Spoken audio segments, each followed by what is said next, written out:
नमस्कार मु मोनालिसा स्वागत करुच्ची आपण मानकु आम कृषि एक आलोचना को साधारणतः जितेबाला गोटे चाषी ता तली घेर धान बुणी थाए चलित खरीफ रे धरा जो ए वर्ष खरीफ कथा आपण भावतु जदि आपण ए वर्ष खरीफ रे आपण को तली घेर आपण धान बुणुछंती निश्चित भाव में गोटे चाषी मन रे 100 प्रश्न उकी मारि थाए गोटे एकर जमी रे आमे केते बिहन दरकार पड़िबो मु किछि बिहन कम करदेली कि बुणीबारे जदि बुणी सारा पर भल तली नहला कौन हम जदि तली घेर घास उठिला कौन हम जदि रोइबे जदि आम तली घेर भल तली घेर है जदि रोइबा जमी प्रस्तुत करिबा रोइबा बेले कादुअरे केते सार दबा किभली भाव में घास को नियंत्रण करबा किभली भाव में रोग पोक नियंत्रण करबा आदि अनेक प्रकार प्रश्न गोटे चाषी मन में उंकी मारि थाए तेबे आसतु आज आपण मानक मन में उठुथिबा प्रश्न मानक भितरु किछिटा प्रश्न रो उत्तर देवा पई मु चेष्टा करिवि तेबे जदि आपण माने मो चैनल रे नुआ अछंती दया करी चैनल को सब्सक्राइब करंतु एवं वीडियोटी शेष जाय देखंतु काहे कि ना आपण मानक प्रश्न मन में उठुथिबा जो प्रश्न तार किछि उत्तर देवा पई मु निश्चित भाव में चेष्टा करिवि दयाकोरी वीडियोटी स्किप न करी शेष पर्यंत देखंतु ते सुस्थ तळी ही आमको अधिक अमल दे परिबो तेणु करी आमको प्रथमे गोटे सुस्थ तळी घेरा प्रस्तुत करिया पई पड़िबो गोटे सुस्थ तळी घेरार मुख्य शत्रु हेला आगे घास घास हेउची गोटे सुस्थ तळी घेरार मुख्य शत्रु तेणु करी आमको घास को मध्ये नियंत्रण करिया पई पड़िबो आम तळी घेरार आमको दृष्टि देवा पई पड़िबो आमे जो तली बेले प्रस्तुत करुचे कि धान बुणुचे आम तली अत्यधिक पतला न हो कि अधिक गहलिया न हो से आमको दृष्टि देवा पड़ो अत्यधिक पतला हेले आमे केबे अधिक प्रोडक्शन करि परिबे नाही एवं यदि तली गहलिया होइथाय ताहेले तलीर चेर गुड़ा परस्पर सहित छंदी होइथांती एवं तली उपाड़िला बेले तली छिड़ीबार भय मध्य थाए चेर छिड़ीबार भय मध्य थाए एहा द्वारा मध्य आमर उत्पादन ह्रास होबार संभावना रही तेणुक यही सब विषय प्रति आमको दृष्टि देवाई पड़ो जितेबाला तली उपाड़ी आमे आम चाष जमी रोइबा नबा आमको जाना पड़ो आम कादु कला बेले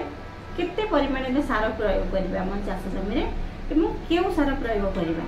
जहाद्वारा आम अधिक उत्पादन करिपरिबा तो प्रथमे आम जितेबाला आम चाष जमी कादु करबा सारर परिचालना करबा एवं घासर नियंत्रण किभली भाव में करबा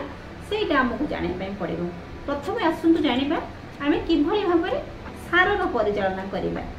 आमे जतबे कादु करबा आम चाष जमी सेतबेले आमको गोटे एकर पई डीएपी 50 केजी दरकार पड़े डीएपी 50 केजी ता सहित आपणकर 25 केजी पोटास एवं आपन जदि डीएपी 50 केजी एवं 25 केजी पोटास सहित ऑर्गेनिक फर्टिलाइजर आपन को चाष जमी रे प्रयोग करछन्ते आज्ञा बहुत भलो बाजार रे तो विभिन्न प्रकार ऑर्गेनिक फर्टिलाइजर आज्ञा मिलुची जदि आपन संचार ऑर्गेनिक फर्टिलाइजर व्यवहार करूछन्ती ताहले बहुत भलो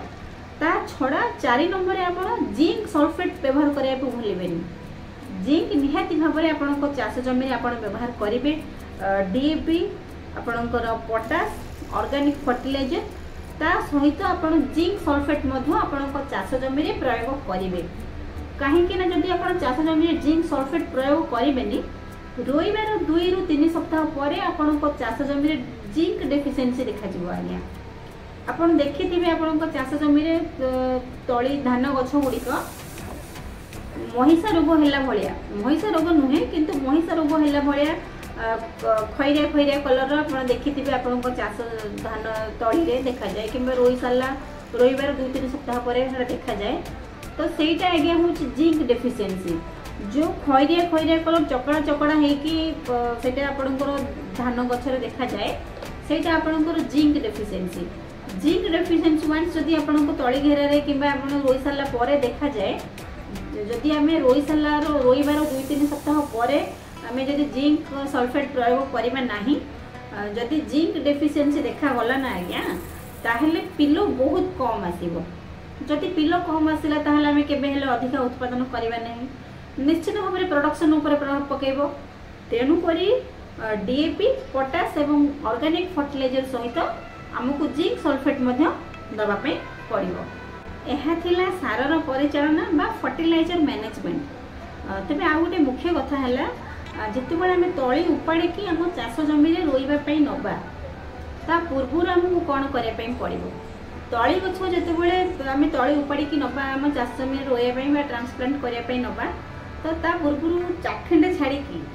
आमको तली जो नवा माने बंधा ही तो चाखंडे छाड़ी काटिदेवा तलीर जो अग्रभाग जोटा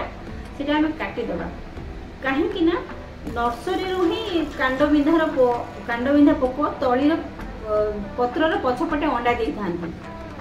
तो जदि आम से तली किसी तलीर अग्रभाग किसी काटिकी से जमी आम आगे पकईदबा ताहले कांडबिंधार अंडा जो देते से नष्ट हो अंडा गुड़िक नष्ट हो जहाद्वारा आग को कांडबिंधा पोकर समस्या एत सृष्टि हम ना। तो आम से तली को जो छेड़े की जो अग्रभाग छेड़ेबा आज्ञा हिड़ को फपाड़ानी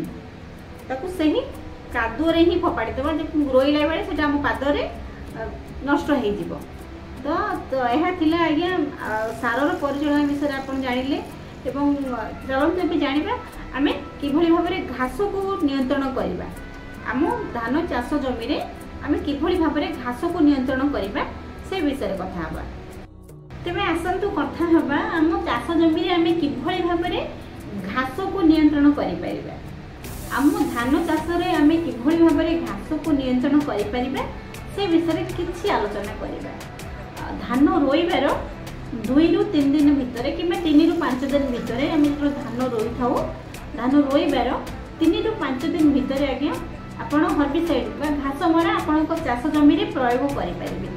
बजार देखापी गले कि विभिन्न प्रकार कंपानी विभिन्न प्रकार घास मरा मिलूँ ता भर मुझे 2-3टी घास मरा कहीदे जमीक आपंकर वीड लिफ्ट आमको घास मरा तो बहुत भल घास मरा सीटे जदि आप चाष जमी प्रयोग करती किसी परिमाण में आप घास को नियंत्रण करें। जमीक वीड लिफ्ट आप 700 ml और 200 लीटर पानी रे गोटे एकर को प्रयोग करें। 700 ml 200 लीटर पानी रे गोटे एकर को आप वीड लिफ्ट नामक घास मरा प्रयोग करें। नचे प्रिटिला क्लोर आप रोईबार 3 ରୁ 5 दिन मध्य आप चाष जमी प्रयोग करें। प्रिटिला क्लोर आज्ञा 500 ରୁ 600 ml 200 लीटर पानी रे गोटे एकर पिछा आपण प्रयोग करें। यह द्वारा निश्चित भाव में आम आम चाष जमी घास को नियंत्रण करें। तो धान चाष जिते जड़े चाषी करें विभिन्न प्रकार समस्या दे गति करने पड़ता है। जमीक से समस्या मान भर मुख्य समस्या आपंकर घास गोटे गला आउ एक समस्या हूँ रोग आ पोक मान समस्या। पोक मान भर देखापी गले आज्ञा आपंकर लेड़ा पोक कांडबिंधा पोक पत्र मोड़ा पोक जोटा लीफ फोल्डर पत्र मोड़ा पोक नली पोक इत्यादि कि गंधी पोक इत्यादि विभिन्न प्रकार पोक मैंने अच्छा जोटा कि आम चाष जमी धान उत्पादन में क्षति पहुँचाई था। एवं रोग मान भर आगे देखापी गले आपंकर महिषा रोग पत्र चिता रोग आज्ञा BLB जीवाणु जनित पत्रपड़ा जोटा आज्ञा एवं मूल सढ़ा बा मूल पचा रोग एवं केंडा कटा जो केंडा पचा रोग इत्यादि विभिन्न प्रकार रोग माने आम धान चाष जमी एक मुख्य समस्या रूपे देखा जाती। तो परवर्ती वीडियो रे आज्ञा मुझे सहित आलोचना करी प्रति पोक एवं प्रति रोग विषय में आलोचना करवा कि भाव में सही पोक मान रोग को आम दमन कर चाष जमी विताड़ित कर परवर्ती वीडियो रे मुझे सहित आलोचना करी। आज यही आलोचना धान चाष जमी सारर नियंत्रण सारर परिचालना एवं घास को किभली नियंत्रण करवा आज ये आलोचना आपण किपरि लगे कमेंट माध्यम जनइबे। जदि आपण मैंने मो चैनल रे नुआ अछंती दयाकर चैनल को सब्सक्राइब करेंगे वीडियोटी को लाइक करेंगे। रही नमस्कार मो मोनालिसा देखा हम आपण सहित एक सुंदर वीडियो रे।